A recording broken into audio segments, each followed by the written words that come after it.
Ukraine पर रूसी हमले के बाद खलीजी मुल्कों की मुश्तरका फौज के क़याम के लिए आवाज़ उठी। कतर ने यूक्रेन पर रूसी हमलों पर क्या रद्द-ए-अमल ज़ाहिर किया, उसके अलावा तफसील से ये भी बताएंगे कि यूक्रेन पर रूसी हमलों पर तुर्की ने क्या मौक़िफ़ इख्तियार किया है और उसके रूस और यूक्रेन के साथ ताल्लुकात की नौइयत क्या है।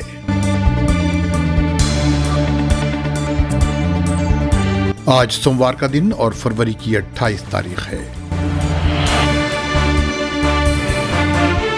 अरब देश की खबरें सुनने वालों को फैजुल हक का सलाम। इस वक्त जबकि यूक्रेन पर रूसी हमले जारी हैं, अमेरिका और यूरोप अपनी हिकमत अमली पर गौर कर रहे हैं। इस जंग ने खलीज के अरब ममालिक को भी बहुत कुछ सोचने पर मजबूर कर दिया है। कतर के साबिक वज़ीर-ए-आज़म हमद बिन जासिम ने गल्फ कोऑपरेशन काउंसिल के रुकन ममालिक से कहा है कि वो अपने हालात का असर नौ जायज़ा लें और यूक्रेन पर रूसी हमलों के हालात को मलहूज़ रखें। हमद बिन जासिम, जो गरचे अब कतर के वज़ीर-ए-आज़म नहीं हैं, लेकिन वो न सिर्फ कतर बल्कि इस खित्ते की अहम सियासी शख्सियत माने जाते हैं। उन्होंने आज यके बाद दीगरे कई ट्वीट कर डाले। उन्होंने कहा कि यूक्रेन पर जंग मुसल्लत कर दी गई है और अब यूरोप, अमेरिका और नेटो का इम्तिहान है। उन्होंने लिखा कि कई साल की गफलत के बाद यूरोप जागा है और उसने यूरोप की एक मुश्तरक फ़ौज तश्कील देने की तरफ तवज्जो दी है ताकि वो इसकी और उसके आज़ादाना फ़ैसलों की हिफाजत कर सके। हमद बिन जासिम, जो गरचे अब कतर के वज़ीर-ए-आज़म नहीं हैं, बल्कि वो न सिर्फ कतर बल्कि इस खित्ते की अहम सियासी शख्सियत माने जाते हैं। उन्होंने आज यके बाद दीगरे कई ट्वीट कर डाले। उन्होंने कहा कि यूक्रेन पर जंग मुसल्लत कर दी गई है और अब यूरोप, अमेरिका और नेटो का इम्तिहान है। उन्होंने लिखा कि कई साल की गफलत के बाद यूरोप जागा है और उसने यूरोप की एक मुश्तरक फ़ौज तश्कील देने की तरफ तवज्जो दी है ताकि वो उसकी और उसके आज़ादाना फ़ैसलों की हिफाजत कर सके। अब यूरोप अपनी फ़ौज और असलहा कम करने के बजाय उस पर तवज्जो दे रहा है। हमद बिन जासिम ने कहा कि आज की दुनिया में तमाम मुल्कों को अपने हालात और मुस्तकबिल का जायज़ा लेना चाहिए और इल्मी और स्ट्रेटजिक बुनियादों पर अलायंस या इत्तेहाद बनाने चाहिए और जज्बाती और वक्ती बातों को नज़रअंदाज कर देना चाहिए और जल्दबाजी में कोई फैसला नहीं करना चाहिए। उन्होंने साफ अल्फाज में कहा कि यूरोप के हालात और यूक्रेन की जंग के पस मंज़र में जीसीसी को भी यही रास्ता इख्तियार करना चाहिए। इससे न सिर्फ पूरी दुनिया बल्कि हमारे इलाके के लिए भी बहुत से अंदेशे और ख़तरात पैदा हुए हैं।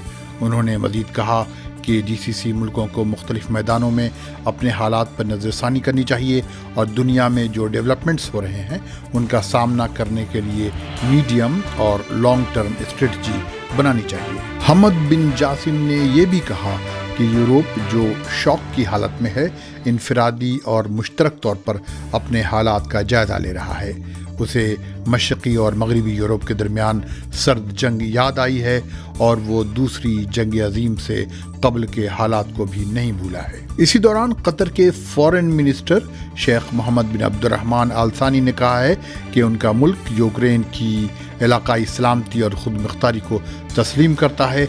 उन्होंने कहा कि इस जंग से जो रूस ने मुसल्लत की है, इंसानी मसाइल पैदा होंगे और पनाह गज़ीनों की तादाद में इजाफा होगा। कतरी न्यूज़ एजेंसी कना के मुताबिक कतर के वज़ीर ख़ारजा शेख मोहम्मद बिन अब्दुर्रहमान ने जेनेवा में UNHRC के इजलास में अपने एक रिकॉर्डेड पैगाम में कहा कि उनका मुल्क यूक्रेन के हालात पर भरपूर निगाह रखे हुए है। इस बहरान को हल करने के लिए नतीजा खेज बात करनी चाहिए और डिप्लोमेटिक तरीका इख्तियार करना चाहिए। उन्होंने कहा कि कतर चाहता है कि यूक्रेन की सॉवरेनिटी और खुद मुख्तारी और बैनुल-अक़वामी तौर पर रिकॉग्नाइज्ड सरहदों के मुताबिक उसकी खुद मुख्तारी का एहतराम करना चाहिए।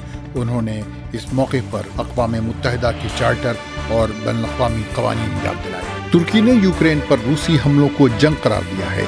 उसके बाद तवक्को की जा रही है कि नेटो मेंबर की हैसियत से तुर्की बैनुल अक़वामी मुआहिदा जिसे मॉन्ट्रो कन्वेंशन कहा जाता है लागू करेगा, जिसके बाद बहरे अस्वद या ब्लैक सी से रूसी बहरिया के जहाजों की जंगी कार्रवाई के लिए आमद-ओ-रफ्त पर रोक लग जाएगी। यूक्रेन ने तुर्की से अपील की थी कि वो ब्लैक सी में रूसी जंगी जहाजों को दाखिल न होने दे, क्योंकि इसी रास्ते से रूस ने यूक्रेन के जनूबी साहिली इलाकों पर हमला किया था।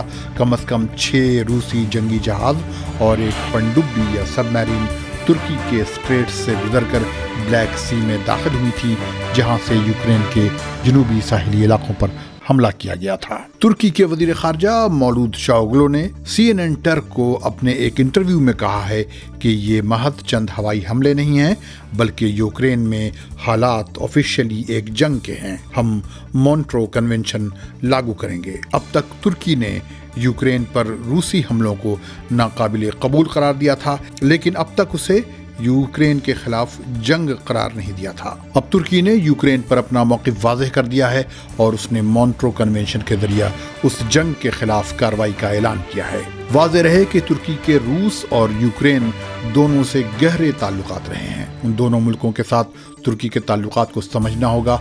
इस एतबार से तुर्की नेटो का वाहिद मेंबर मुल्क है जिसके रूस और यूक्रेन दोनों से गहरे ताल्लुकात हैं। तुर्की के रूस के साथ ताल्लुकात ज़रूर हैं, लेकिन शाम या सीरिया और लीबिया में दोनों एक दूसरे के मद्दे मुकाबिल खड़े हैं। जब 2014 में रूस ने क्रीमियन इलाकों पर कब्जा किया था तो तुर्की ने उसकी मुखालफत की थी। 2008 में जब रूस और जॉर्जिया के दरमियान मुख्तसर जंग हुई थी तो तुर्की ने ही सालिसी की थी और मसला हल किया था। अगर तुर्की रूस यूक्रेन जंग में भी किरदार अदा कर पाता तो उसकी बैनुल अक़वामी पोजीशनिंग और मजबूत होती।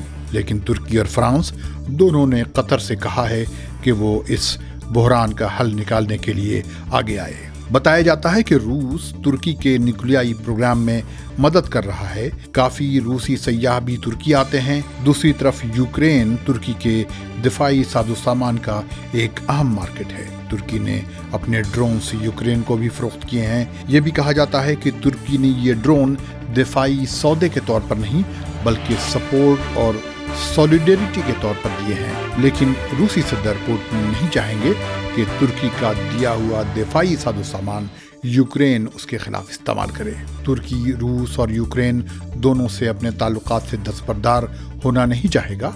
ऐसे में नज़रें सदर रजब तैयब एर्दोगान पर हैं, जिन्हें मुतवाज़िन या बैलेंस्ड पॉलिसी साजी या मुतवाज़िन इक़दामात के लिए जाना जाता है। अगर आपने अब तक ये चैनल सब्सक्राइब नहीं किया है तो इसे फ़ौरन सब्सक्राइब कर लें, साथ ही बेल आइकन पर भी क्लिक कर दें ताकि आपको अपडेट्स वक्त पर मिलती रहें। मिलते हैं अगले बुलेटिन में। खुदा हाफिज़।